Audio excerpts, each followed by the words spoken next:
What's up, guys? It's Yoshi bringing you guys the second part to my little map guide series that I'm doing for Sombra. And today we're going to be going over assault escort maps, or hybrid maps as people like to call them. Now the first map that we're going to be starting off with is Eichenwald. Now this map, I like playing Sombra on here. I don't like attacking the first point with her, although she can work on it. Um, I'll jump forward to attack on first point right now. Alright, so here we are on attack on Eichenwald. The reason I don't like attacking first point as Sombra, I like her throughout the whole rest of the map, just not for this first point. The reason that I don't like it is because the only major health packs that you'll be holding while you're on attack is this big one down here, and this little one over here to the right. Now, people usually use the one at the bottom, but it's so far away that your team's brawling it out right here at the choke. Your healers are going to be in the back, hopefully actually healing people, so they won't need to use the health pack down here. So you'll probably be the only one using it. And this one, a lot of people use it, but if you go through this right side, sometimes there's a Junkrat trap in here, or, you know, something like that. I don't really see a lot of people push through this right side unless it's a Genji or a Tracer or something like that. So both of these health packs aren't really that useful, but those are the main two that you're going to be holding. Once your team finally does break the choke, the best ones to be holding, usually the one in that little log cabin over there and the little one over here, because your team's going to be brawling on the point. They're going to need health fast. These are the two closest ones. But actually attacking the point, a flank route that I usually use is I'll go around up the stairs and I'll go up there, toss my translocator as high as I can so that way they can't see it, and then I'll get up and over, come around this backside, and I'll use this health pack. Not a lot of people know about that health pack. Then I'll come up and I'll poke at them from here. You know, if they have like a Ryan Sim, Marissa setup or something, I'll use this pack as my go-to health pack. And I will change which health pack I'm using after several times of using it to that one in the cabin. But I won't put my translocator near it because that's usually the first one that they go to check. Defending on this point, only health packs that you're going to need to hold are this little one and again the big one down there, because the big one's going to be the main ones that their DPS will be using if they're not getting healed, and this little one is the one that your whole team is going to be going after because there's no other close by ones other than those two. And I mean, I guess you could hold this one over here, but I wouldn't really recommend it because holding 3 packs at the same time is a lot harder than holding 2. If you're holding 3 packs, you won't have your hack up enough to actually hack the enemy team's players. So it's best for you to just hold the 2 packs. So again, attack that one, that one. Once you break choke, the 2 little ones, one in the cabin, one in there, and then defense, that and that one. And then if you're defending from point, obviously you're gonna hold the same 2 packs. Now, cap objective, push through this little gateway. This mega is a must have. If you're not holding this mega, then you're at a severe disadvantage. Like, if the enemy team has a Sombra and your team is about to cap this point, just like the Anubis one under the bridge, you're going to want to grab this one as soon as you possibly can and get that little one down there while you're at it, but mostly this one because this is the one that most people use. Hopefully your team is staying on the cart, because what you're going to want to do mostly is try and hold this high ground. Sombra's very effective on high ground because you can hack easily from here and get a lot of good shots off. So you're holding that little or that big health pack down there and possibly the little one over there. If you are using the high ground, hold this one for yourself. This is a selfish pack for you. You can hit them from here, hit them from the back here, hit them from up top here, and of course up top here, and up top on this side. One thing that I'll do is if I'm defending and my team's holding on that bridge area or like back there, I'll just hold this high ground and rain damage all over the enemy team. That's if I'm defending, though. If I'm attacking, I'll usually just hold this one and have this high ground anyway. But defending for the most part on this section is a little bit harder than attacking it, because the only health packs that you'll really be holding for attack is that big one and the small one underneath. And again, maybe this one if you're actually holding high ground. On defense, this one's a must, and that one's a must. Actually, on attack and defense, all three of those packs are a must. If I really think about it, the big one and then the two small ones are the only ones that I'm even talking about. But moving on to this little street phase over here, if you're not holding that high ground back there with that little cheeky strat I was talking about, you're going to want to hold the big health pack in there. And that's pretty much it. This little one is of little to no use to you. No one really uses that one, and if they do, then I guess you could grab it. This one's the big one, literally. Once you push the point, you're going to want to go up here. Oh, what the hell? You're going to want to go up to this little area, take this health pack, and you can put your translocator, like, yeah, that's legit. And then, you know, do your thing. Your team won't be using this one a lot. Again, it's a selfish health pack. Most of the ones in this last section are selfish health packs, except for that one, pretty much. That one's kind of selfish, except your flankers will probably be using it. There's a little one that you can hold in there. I don't really grab it much, but some people use it, so take it just in case. This is probably the only exception to the 3 health pack rule, or the 2 health pack rule. You could hold this one, that little one, and one, where's the other one? There's a little one right here. Hold those 3, and I guess maybe this one, I don't know. Just like, all the health packs in this area are useful because both teams will be scrambling to use them because, you know, it's overtime, last points, really easy to wipe them off. Selfish health pack is up here. Don't really need to use it. So, main ones to hold on this point, when you're at the front area over there, just get that big one, and this big one. Your team pushes it to about this area, just hack all the packs. Just take all of them if you can. It'll be fast EMP charge and an easy push. Same thing with defense, the big one, and then all the ones in this area. Attack and defense on Eichenwald is pretty straightforward. The only thing that I don't like is attacking first point, and defending last point is a bit of a scramble because you'll be rushing back a lot and trying to hold the 2 packs in the back area as well, because these 2 won't give you a lot of charge and your team won't be using that one. So trying to hold these while at the same time contesting the cart from overtime is very, very, very hard to do and very time consuming and tiring. I don't play her on this map a lot. I usually just take Tracer on here, but when I do play her, that's generally the health packs that I'll hold. Next map is Hollywood. This one's one of my personal favorite maps, but a lot of people don't really like playing Sombra on this map for some reason. There are some games that I'll pick her, and people will say, can we not have a Sombra on attack on Hollywood? But I'm going to show you guys why she's actually pretty good on attack on this map. She's good on defense as well, but I prefer her on attack here. Alright, here we are on attack. First point mistakes that I see a lot. People take this pack. Literally nobody uses this pack unless you're in bronze and silver range. Sometimes people will hold from here, actually, like hold right in front of your spawn. Then that's an okay time to take that health pack. But gold and up, or even in bronze and silver, if they're holding from this area, you're going to want to hold that one for your team. And there's 2 flanks that you can use. Well, one of them isn't really a flank, but the first one is a Genji flank, where you go over the top here, and then you come back around. You can take that pack or that pack when doing that flank. And then the other one is the one that I usually do. It's not really a flank, but it's really useful because it gets you a really good selfish pack. Is I'll throw it straight up, and then I'll go in over here, take this mega right here, put that down, and then I'll poke at them from the back while my team pushes in. So main ones for attack, even for defense, are those 2 megas. You don't really need any other ones. You can hold this little one on the defense as well.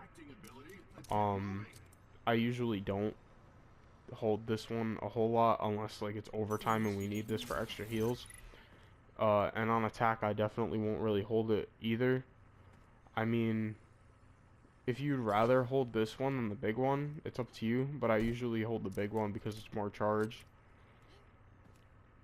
Capping the point, feel free to take this one. I don't really take it, but Sometimes your team will get stuck at this choke right here, so that'll be a good pack if that happens. I'll take this big one over here on the right, and I'll hold high ground. Because it's easy to get up top, get behind them, start doing damage. And if they're not defending from like this area over here, which is where they usually do, you have this bridge area, so you can get higher and hit them from both sides. And as well as over here, you get a good view of the whole team. And even over here a little bit, you can see a little bit harder. But I'll hold that big one, and this big one down here is my favorite one. That's it starts out as a selfish pack as your team is pushing, and then when they get to, like, this is a weird health pack. I'll see how I can explain it. So your team is at the choke, you're gonna hold that pack, right? Because that's the main one that they'll be going to, and maybe the little one in that room. They push it to about here, right? Next to these barrels. That becomes a team-oriented health pack, as well as the one inside the saloon if you choose to take that one. But until your team gets to this point, that one is for you and for you only. But then as they continue pushing forward, it starts becoming a selfish health pack again. They get to the jail, you take that one. And then when you get to about here, usually a lot of teams will get stuck here because the defender spawn is right there. Then that becomes a team health pack again.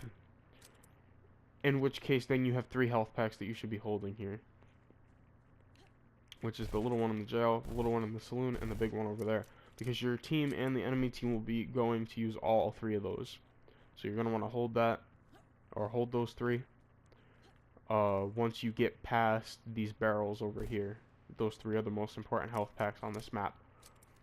That big one, use it for when you guys are stuck there. Other than that, you're not really going to want to take it. Those 3 are the big ones.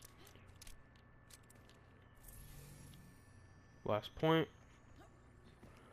This big one is important because if the enemy team has a Sombra, they'll be trying to hold that one. If they don't, this is one that both teams use, as well as there's a little one up there that they use. You can take this one as well. Once your team pushes to about here, you can have both of those packs for healing. And this little one as well, again breaking the 2 health pack rule by holding 3. But these are all good packs to hold, all 3 of those. Usually you won't be holding that one, but if it's like super clutch overtime on defense or attack, you're gonna hold it. I feel like attack and defense on hybrid maps, you hold the same health packs. So I'm sorry that I'm not saying like attack or defense specific, just take it as it interprets to both. It's not like 2CP or payload maps, especially payload maps. Like once we get to just payload maps, not like hybrids, that's where things get a little bit goofy with the health packs. But yeah, on to the next map. King's Row is another map that I don't really like playing her too much on attack on, more so on defense. But again, she's good and works on both. Skipping forward to first point. Here we are attack on King's Row. First point, I'll use the health pack in the hotel over here. And you can either, you know, just have your team poke at the choke like they generally do. Or a call that I'll often make is let's go top right and drop through the window. It might be a little bit harder to pull off in solo queue or at lower ranks even. But if your whole team goes up top over here and comes around this back way, this is a good pack to hold. If not, just hold that one. On defense, hold that one as well, so that way the enemy team doesn't get healing. And hold this one for your team. This one you won't really be holding on attack much, because once you're brawling on the point, you'll be using this big one back here, which can also be used as a selfish pack. So to break the packs down kind of slower and more like individually, on attack, this one, and the statue one, and the big one. On defense, this small one, this big one, and the statue one.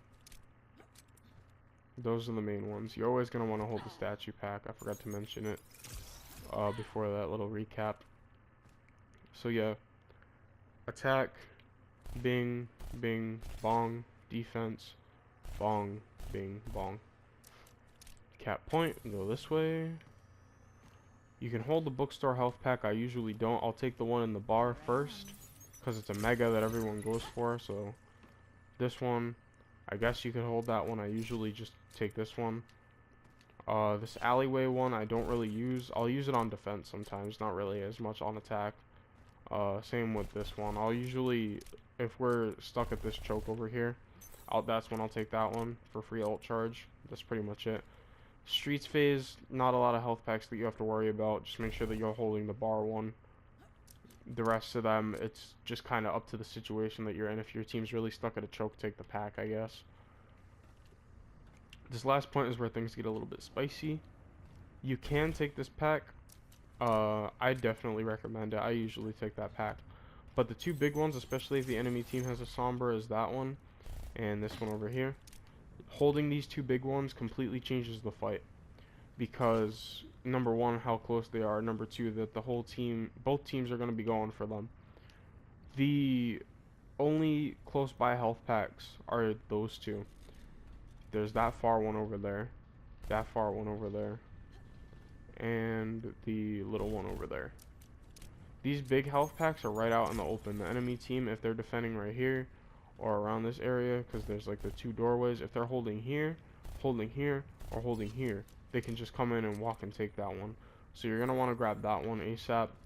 And if they're holding really hard from here, you can, like if you haven't capped the point yet, you can use this one as a selfish pack and poke at them from back here. But then once your team caps that point, you can use this if you're having trouble pushing past this little area right here, this curved area. Because that pack isn't going to help if your team can't get to it. That's just going to be for healing denial until you push it past that curve point. So just these two megas is all you'll need. And if your team is brawling it out on last point, that's the only time that I'll probably take this pack and this pack instead of those two big ones. Last map for today is going to be Numbani, a map that I like on both attack and defense. Probably more so on defense, but she's also pretty good on attack here. Let's jump on forward to first point offense. Alright, so this map is a little bit more complex than the rest of the assault escort maps. Those have all been really straightforward and, you know, really quick and easy because there's only one or two health packs that you'll hold in an area. Here, however, once you cap the first point, is really about where your team's positioned that decides what packs that you take. There's no defined good health packs on this map, past the first point, that is. So first point here depends where your team is pushing from. If you guys want to push bottom, take the big one down there. Even if they're not pushing bottom, I'll use this as a selfish one. This is the one that I hold on defense usually as well. There's the big one on the far left. Use that if you're pushing top or around the far left. And there's a big one in the middle, so hold that if you're pushing mid.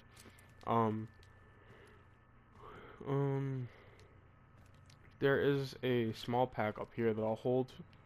This is, if I'm defending, I'll hold that one. If I'm attacking, I won't even pay attention to that one. The main ones for attack are the ones that your team is going in the direction in. So, the three big ones. And the little one, and that big one for defense. But once you cap the point, decision making is very, very key on this map because of how it works. So, pushing it around to, I'd say between like there and this green bus, that big one in that room, and the little one here are good choices. Pushing it here, there's a lot of different packs that you can take. I'll take this one by the Rhino statue as a selfish pack, and this is one of those weird packs I'll explain in a second. But I'll take that one, and I'll continue holding this little one back here and drop that big one. And then I'll take this one once we push up a little bit more. You can take that one if you want to. I usually don't, and this one I don't even touch. Again, it depends on which packs your team is kind of using at the time. The main ones that you hold when pushing this area are the big and little ones. When you get up to here, it's probably going to be those two little ones. Again, you can break the 2 health pack rule and grab this one, but I feel these two are safer because this one's behind cover and this one's in a little stairwell, so if you guys want, you can push high ground from there. This one's right out in the open. Now, the reason I said that this one was a weird one is because you'll mostly be using it as a selfish pack, but your team can still get to it, and you could do this little flank around the top and get behind the enemy team. Or if you're on the defending side, you can do the reverse flank and go around this way. And the reason that I like this as a selfish pack so much is because usually you'll be putting your translocator down next to the health pack or in the same room or around the health pack. Here, you can screw with the enemy team by putting it on like this little halfway point. You can put it on the ledge right here, you can put it on top of the rocks, you can put it in the grass so that way it's not visible. And because you can jump back and forth between this so easily and so frequently, it makes it a really good selfish pack to hold, and neither team uses it that much, so it's literally just free charge for you. Meanwhile, if the enemy team is attacking, or if your team is attacking, they gotta push it all this way, and you're just jumping back and forth super easily over here in this area, grabbing your health pack when you need it. Hell, I guess you could hold this one if you wanted to, but I'll hold that one for myself, and then any of these three for my team, usually those two, like I said before. Pushing it to this area, it goes back to being kind of straightforward. You hold the big one when your team is stuck here, you hold the little one when your team's stuck here. And then this last area is probably the only difference, is that small pack is the only one that you're going to be holding. You can use this small one as a selfish pack, which is what I often do. Sometimes I'll just hold both of those on defense and I won't even touch the other ones. And no, this one's a big one right here. Always hold this one on attack and defense once you push past this curve area. Other than that, that big one is the main pack. This one's optional. That one's selfish, but optional. So that's mandatory and that's mandatory. But yeah, that's pretty much it for my health pack hacking guide to assault and escort maps. Be sure to leave a like if you enjoyed the video. Ask me if you guys want to see more or not, and I'll catch you in the next video. Yoshi signing out.